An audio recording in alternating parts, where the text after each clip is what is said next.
Kilimo chetu, our farming.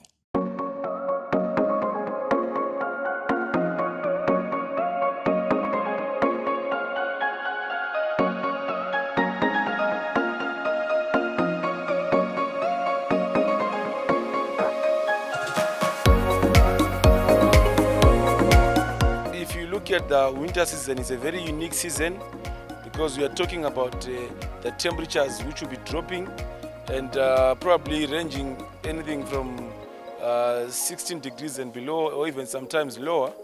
But what is important for our farmers is to understand that not all vegetables or not all horticultural crops can be grown during this specific season.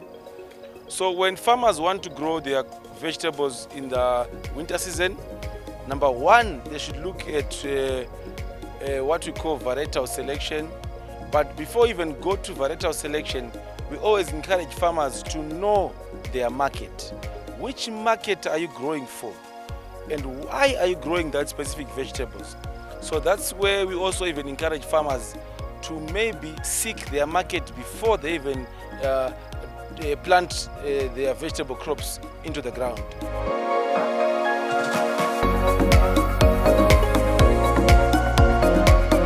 Because now you've got information from the market, you need to know which variety are you going to grow and why.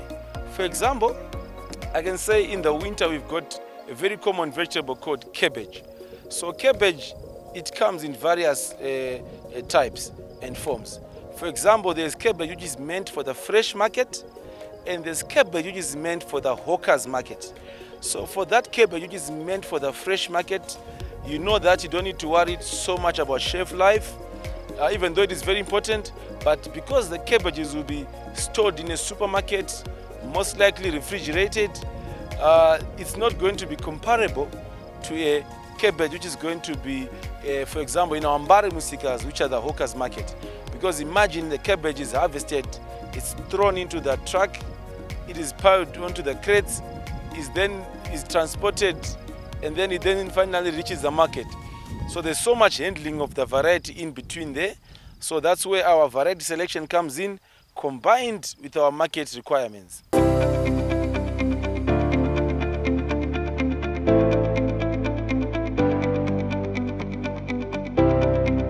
I've experienced quite a lot of issues on how you make money through cabbages. Number one is to know the varieties. You should know when, and also you should know where your market is, and also you should know what the market also wants.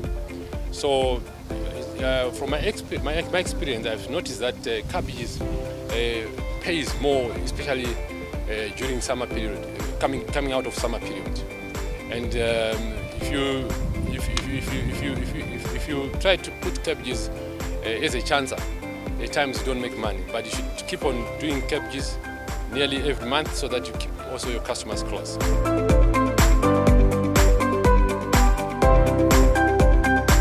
There are times that cabbage pays more, and there are times when cabbage pays less.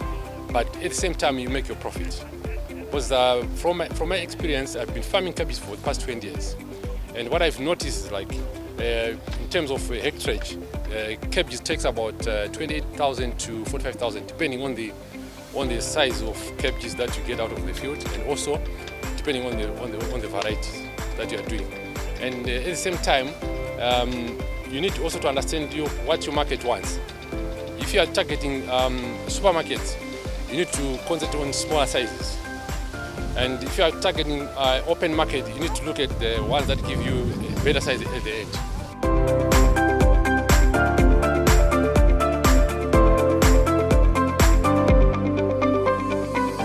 Look at the plant population. If you plant your cabbages at around 30,000, for example, or 33,000, your expenditure is around 3.5 to 4,000 plants, 3 to 4,000 dollars per hectare. Looking at the cost of about 10 to 12 cents per plant. And also at the same time, if you look at your turnover, we look at around between 9,000 to 12,000 USD per hectare. Even if you sell at 30 cents, even if you sell 25 cents, you still make your money. But the most important thing is to know when to grow them, and also to know your market. First of all, you must create your market. And number two is also you need to budget for everything. So that in terms of, say, power outage, you've got a backup generator, or maybe you've got enough inputs or enough resources to keep your crop growing, so that you get good results.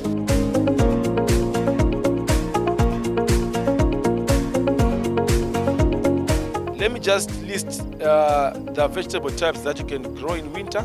Mostly number one is our brassicas, which where our white cabbage falls in. So all the cabbages can be grown in the winter.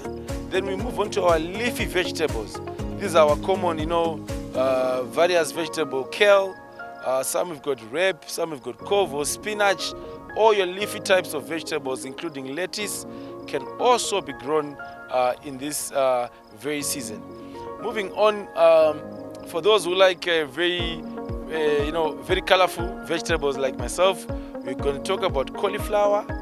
It's also a vegetable which can be grown in the winter, as well as broccoli. You can also grow your broccoli in the winter. Then the other very key crop which can also be grown in the winter are the onions.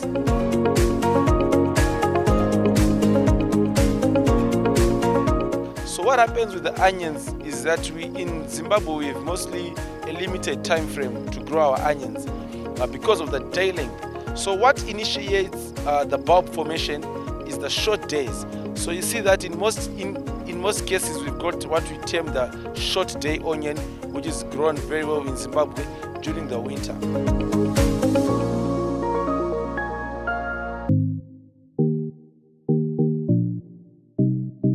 It is important to understand that now when we are talking about onion production, a farmer needs to know whether they are growing for the fresh market or they are growing for the dry market. There are some varieties which do very well in the fresh market, which means that the onion will be sold as fresh, and there are some which do well in the dry market. Especially in the dry market, you need to choose a good variety, which probably can be stored for up to 6 months. I think we have heard about varieties like Yellow Star, Yellow Victory, Dina, even the other varieties from Azera, which also do very well in terms of their storability. So it means the farmer needs to choose the right variety of onions, which can be stored in such a way that when they harvest their onions, until we reach the next season, they are able to supply the market. Like for example, if you look at the price of onions in the past few days, it was ranging from $1 a kg, which means the farmers were selling wholesale price of a 10 kg pocket at $10, and with an average yield of around 60 tons to about 70 tons per hectare of onions. We are talking about a big return on investment in terms of these winter vegetables.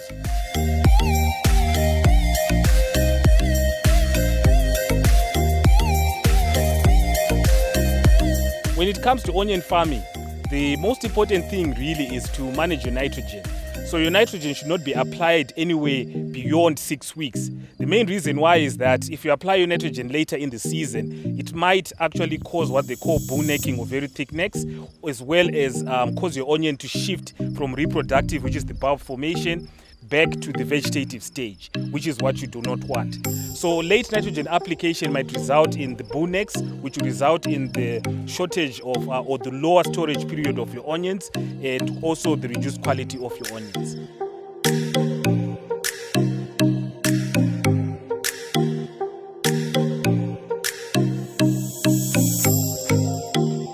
We've also got peas, which is a very key crop because it's a legume. It also helps to fix our nitrogen in the soil. So peas can also be grown in the winter season, amongst other various vegetables. One other key fundamental is the use of hybrids. So as you know that we've got open pollinated varieties and we've got hybrids. So we always encourage farmers to move over to what we term hybridization, where they are using varieties with a better disease peg. They bring about a better yield.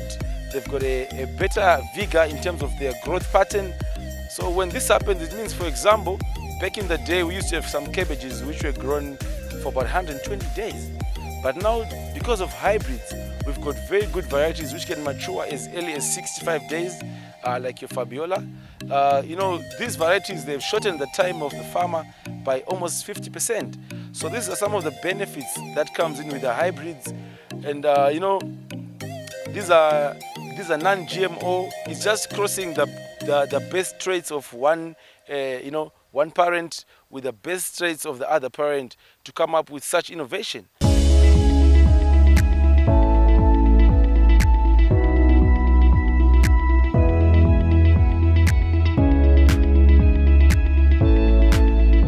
So when this happens, it means farmers are able to save costs, even their labor. Imagine not having to labor more for 2 months when you can get that same yield within a space of 65 days. So the importance of hybrids is also seen our horticultural recovery program moving forward, because farmers are able to probably do more cycle of crops within a specific period.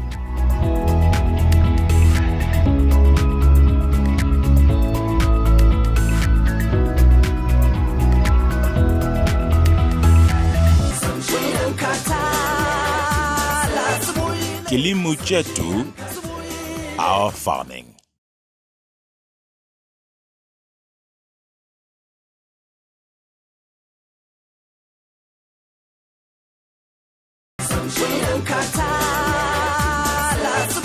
Kilimo chetu, our farming.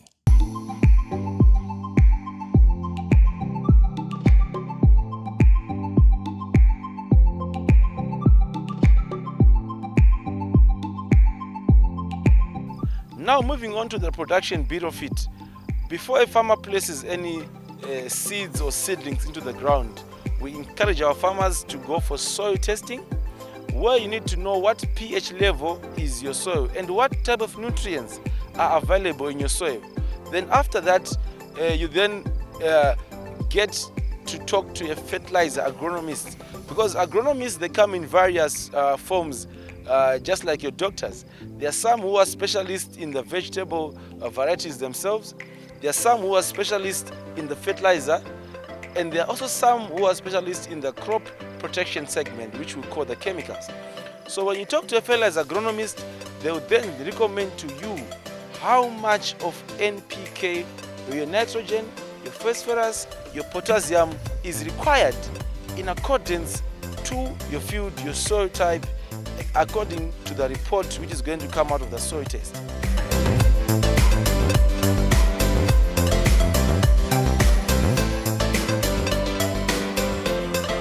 Farmers can grow vegetables in either seed form, or you can grow them as seedlings.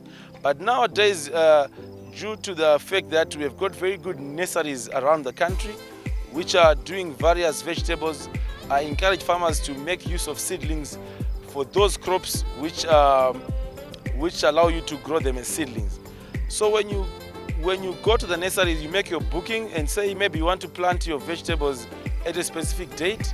You backtrack that time to 4 or 5 weeks. That's the time you're supposed to place your order. When you've placed your order, now you start to prepare your land, your bed making, depending on the type of irrigation that you're going to be using.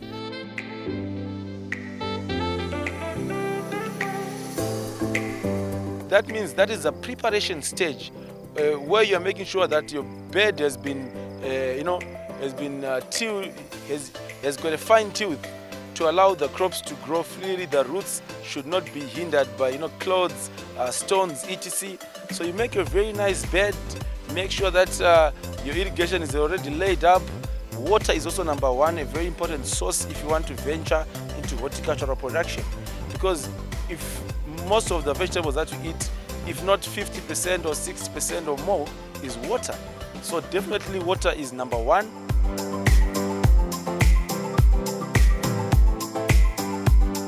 So now, breaking it down to stage by stage, you've got your seedlings ordered. Now your bed has been made to the specifications according to the crop you're going to grow. You then come in and maybe I'll just give an example of your brassicas or your leafy vegetables, which are grown by use of maybe in general a recommendation is a compound C fertilizer, or some they call it a vegetable blend, which you put in every planting station at 30 grams per station. Or some who want to use cups, fertilizer cups, they can use a cup number 30 for their station. That is in terms of compound C. Then when you have applied that, then you cover a bit of that fertilizer before you put in your seedling, so that the roots of the seedling do not touch with the fertilizer, because when that happens, it's likely to lead to our seedlings having some problems, because the fertilizer, if it touches with the roots, there will be a bend.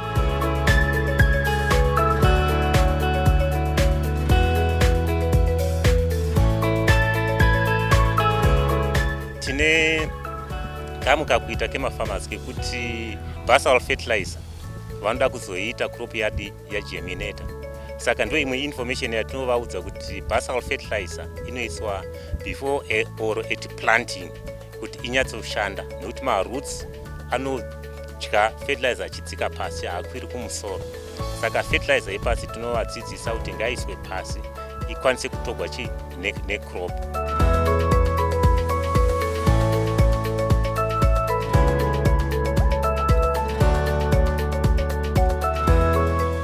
Some would come in with their top dressing at day 7, at day 14, up to day 21, depending on the vegetables. But this is just a simple example of leafy vegetables, where you come in with a cup number 5 of top dressing. So I've heard some people say, for some of us who prefer organic leafy vegetables, but maybe specifically focusing on farmers who want to go commercial, that's why I'm recommending this type of top dressing, to ensure that at least your plants have got the basic nutrient requirements to allow them to grow.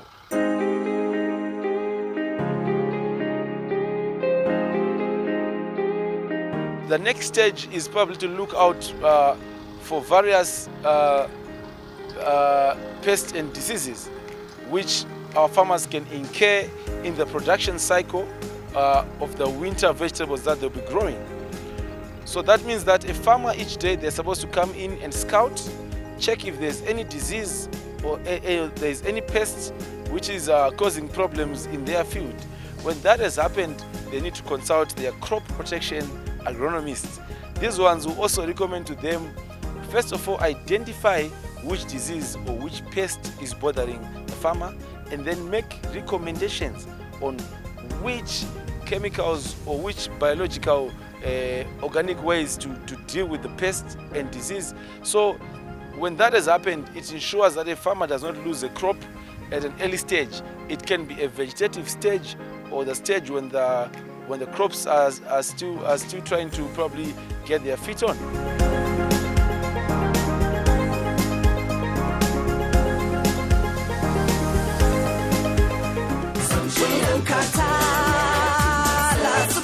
Kilimo chetu, our farming.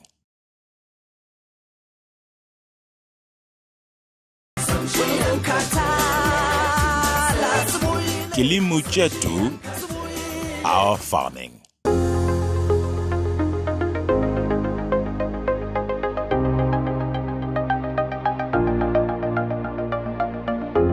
Now, for vegetable diseases, I think main common diseases in our vegetable winter production, especially in the brassicas, we are talking of damping off, which is usually experienced during the young plant raising stage or the seedling stage. We have got different species, the fusarium species of damping off, which can affect seedlings at that early stage, which our farmers need to look out for. And also we've got clubroot, but clubroot for now we are happy because it's not very common in Zimbabwe, but nearby down south it's a very, very key disease in the winter, and it affects mostly brassicas.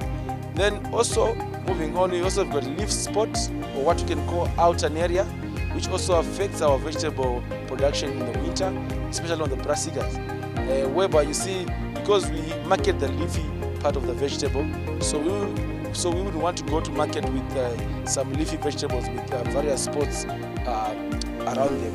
Then we also have got downy mildew as well as powdery mildew, which also affects our vegetables during the winter on the brassica segment.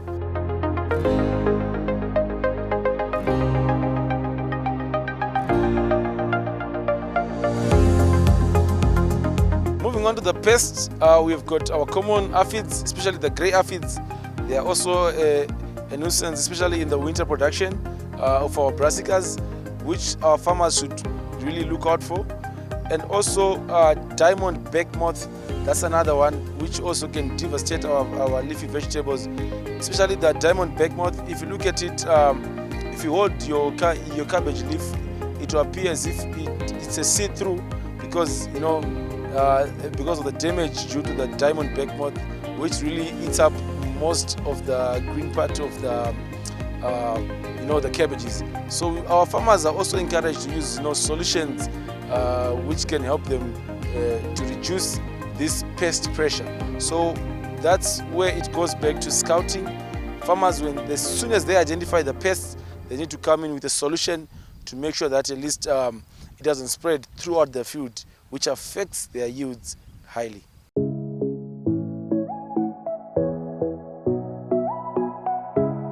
What is important when we're talking about the markets, especially with our winter range of vegetables, is that a farmer who does more volume has got a better advantage in terms of the effect of price elasticity. Because remember, price is all about demand and supply. So when sometimes there's a flood of, for example, some cabbages, if you've got 100,000 cabbages, you are better off compared to someone with only 10,000. So the issue of volumes is also important for our farmers to plan around that same issue, to ensure that when they've got more volumes, they'll always leverage and get a better price, a better return per every dollar which has been invested. Talking of the leafy vegetables, there are also some which I like to term, they can cushion your cash flow. If you look at rep, your covo, your kales, your lettuce, these are early maturing leafy vegetables. In 30-45 days, you're already having your first sale. This helps, especially if you are having a bigger, large farm like operation, where these leafy vegetables can help to cushion, the day-to-day expenses where you need to probably pay for people who are helping in the fields, for those expenses which are just in between your main crop. So these also are very important to grow them, because one, the early maturing window makes sure that you don't spend much time taking care of the plants.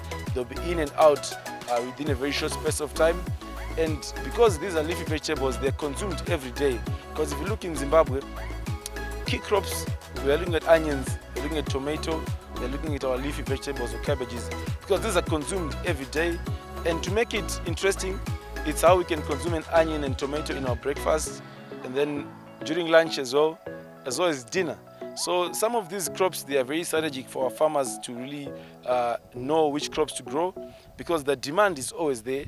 The Zimbabwean population is increasing each day, so it's very important to make sure that we always produce enough food for the country. Many thanks to the Horticultural Recovery Program, which is encouraging each one at household level to make sure that we are involved in winter production.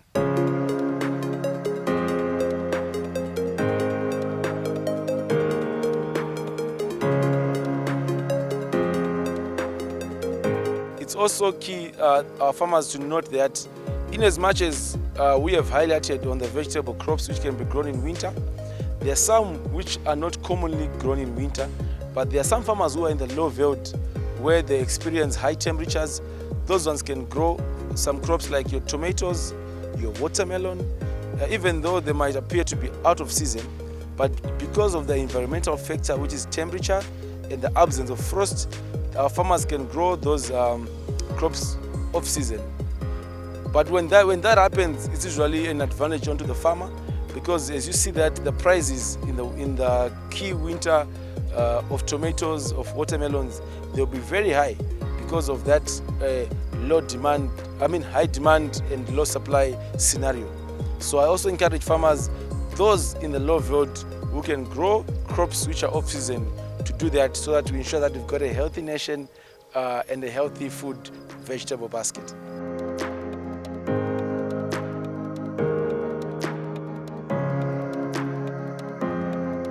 So when our farmers have done, everything which is required to produce our winter vegetable crops, you've done your production in good faith, you've managed to control your diseases and pests, and then now it's time for you to harvest and take your produce to the market.